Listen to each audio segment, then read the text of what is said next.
Bonjour à tous, bienvenue dans la valeur fourmi, là où on fait de la régularité notre credo, là où on fait de la discipline notre armure, là où on fait de notre courage un bouclier face à l'adversité. Bienvenue à tous. Aujourd'hui, il n'y a toujours pas de thème. Encore une deuxième vidéo, non, une troisième vidéo sans thème, mais néanmoins, on a encore quelque chose d'intéressant à dire. Vous savez, des fois dans la vie, arrivé à un certain stade, vous aurez l'impression que les gens, ils veulent vous énerver. Non, ouais. Vous avez l'impression qu'ils se sont réveillés juste, vraiment, uniquement pour vous énerver. Et qu'est-ce que toi tu vas faire? Dans cette situation, qu'est-ce que tu fais? Moi, je vais te dire ce que je fais. Dans cette situation, moi, je garde le silence, je me tais.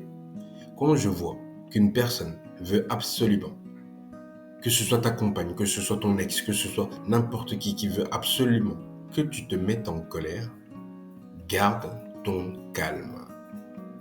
Garde ton calme, c'est la clé. Tu veux ta paix, tu veux ta tranquillité. Elle veut absolument t'énerver. Dis-toi une chose, le plus important, c'est que je garde mon calme. Et fais des exercices de respiration. Tu vois, tu inspires, tu expires. Quand tu inspires, tu gardes l'air dans tes poumons et quand tu expires, tu l'expulses, bien entendu.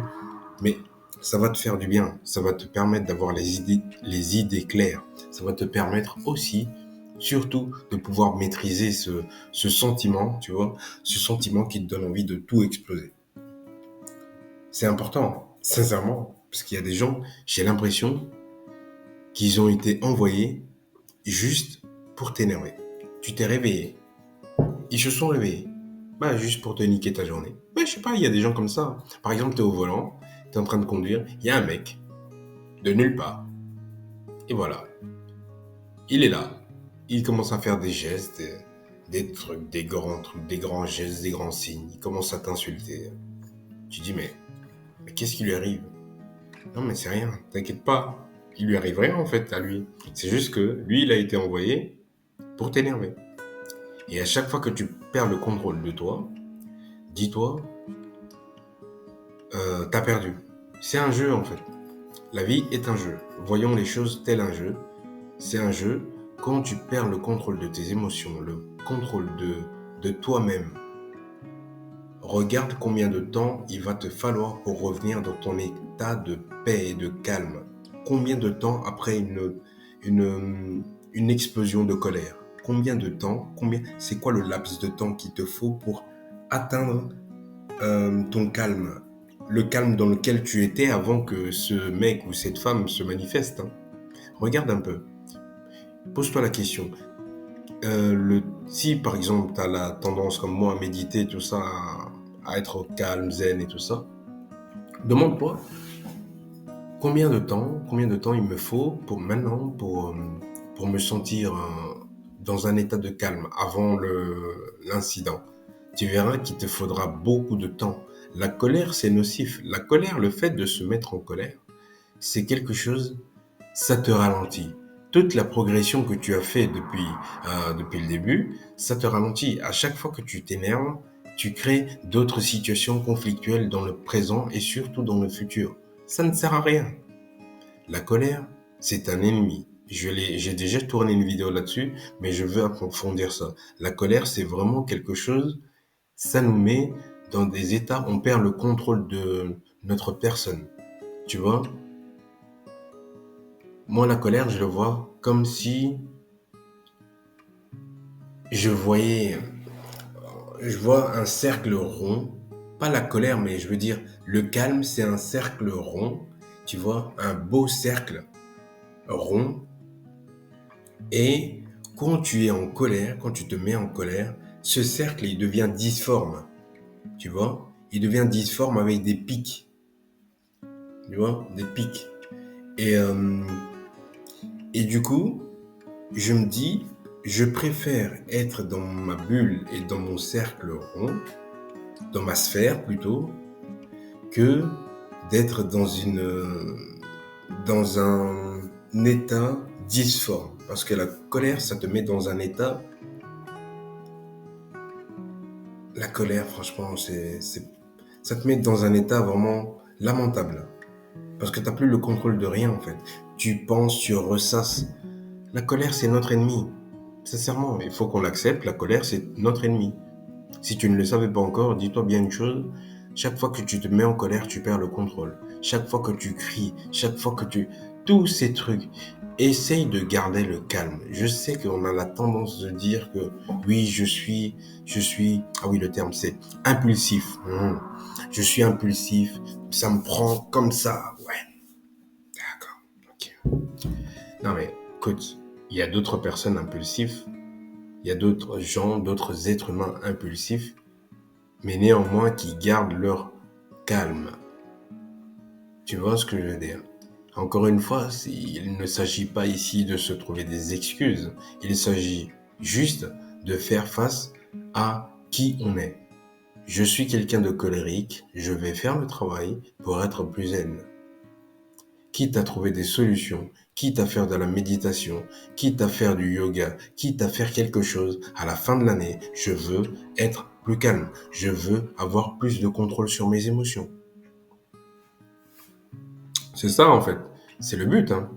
Le but, c'est ça, en fait. À la fin de l'année, il faut que tu sois une meilleure femme. À la fin de l'année, il faut que tu sois un meilleur homme. Il faut que tu aies plus de contrôle sur ta personne. Parce que celui qui contrôle le plus sa personne, quand il va arriver quelque part, on va le sentir directement. On ne fait pas ces actions pour que quand on arrive quelque part, on le sente directement. Mais nous, on fait ces actions pour être en accord avec nous. On veut être en adéquation. On veut être juste un. Je veux pas qu'il y ait plusieurs moi. C'est-à-dire le moi qui est artiste, le moi qui est entrepreneur, le moi qui, qui aime se promener, le moi qui aime la nature, le moi qui aime les animaux. Je veux pas tout ça. Non, je veux qu'il y ait un seul moi. Donc il faut le réunir. Et donc, quand tu es centré sur toi et que tu es centré sur ta personne, c'est seulement comme ça que tu vas pouvoir réunir tous les éléments. Donc, être la meilleure version de toi-même, ça commence à partir du moment où tu es vraiment concentré. La concentration. La concentration. Soyons centrés sur nous, sur nos buts, sur nos désirs. Pour maîtriser ta colère, il n'y a rien de plus facile. Tu veux maîtriser ta colère, évite les situations conflictuelles. Tu veux maîtriser ta colère, évite les gens qui vont commencer à te dire « Ah oui, tu vois, j'avais raison ». Tu vois, toutes ces situations, c'est des petits pics, mais pourtant ces petits pics vont t'amener dans un état de colère. Ça va te mettre en colère. Peut-être pas tout de suite, peut-être pas dans l'instant T, mais à force d'entendre ce genre de phrases, ce genre de pics, ça va jouer sur ton état d'esprit. Comme vous le savez, sur la valeur fourmi, dans la valeur fourmi plutôt, on ne laisse pas les autres avoir contrôle sur notre état d'esprit. Notre état d'esprit est sous notre influence. Mon état d'esprit est sous mon influence. La manière dont je me sens, c'est parce que je prends la responsabilité de me sentir comme ça. Si je me sens bien, c'est de ma faute. Si je me sens mal, c'est de ma faute. C'est pas de la faute du monde à l'extérieur. Je suis le responsable. Je suis le créateur. Je suis la personne qui crée ces situations. Donc, la responsabilité n'est pas aux autres, mais elle est à moi. Si tu te mets en colère, c'est pas de sa faute, c'est de ta faute. Si elle a réussi à te mettre en colère, peu importe ce qu'elle a pu dire, peu importe ce qu'elle a pu dire, si elle a pu te mettre en colère, dis-toi bien une chose, c'est de ta faute. Pourquoi c'est de ta faute? C'est parce que toi, tu as accepté le fait qu'elle puisse te mettre en colère. Tu lui as donné une partie de ton pouvoir. Parce que il n'y a pas de colère si la personne n'a pas accès à ça, en fait.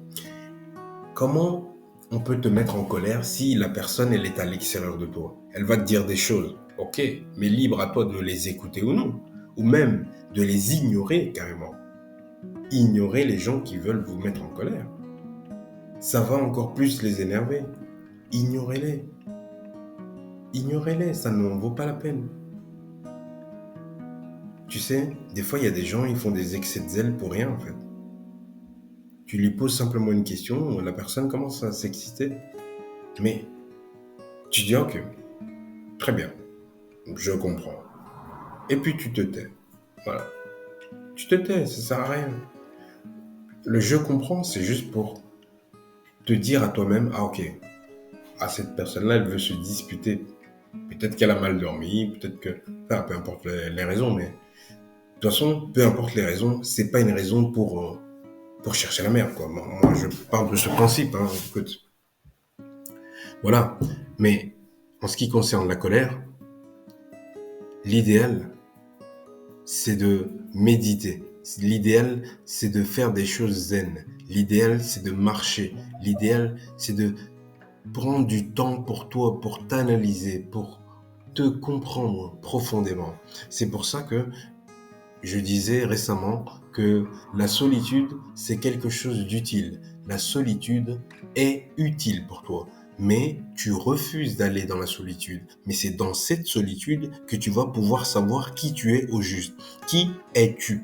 L'idée de la prochaine vidéo, c'est que se cache-t-il dans la solitude? Je vais la tourner maintenant et je vais la poster plus tard. Bon, à demain les amis. Rendez-vous au sommet. Merci beaucoup. Merci pour votre partage. Merci pour vos abonnements. Merci pour vos commentaires. Merci pour votre soutien. On est déjà 140 abonnés, les amis. C'est une dinguerie, non? Maintenant, on va monter par 10, 10, 10. Ouais, et bientôt, on fera par 20, par 20. Allez, on se capte. À demain, les amis. Merci beaucoup. Ciao.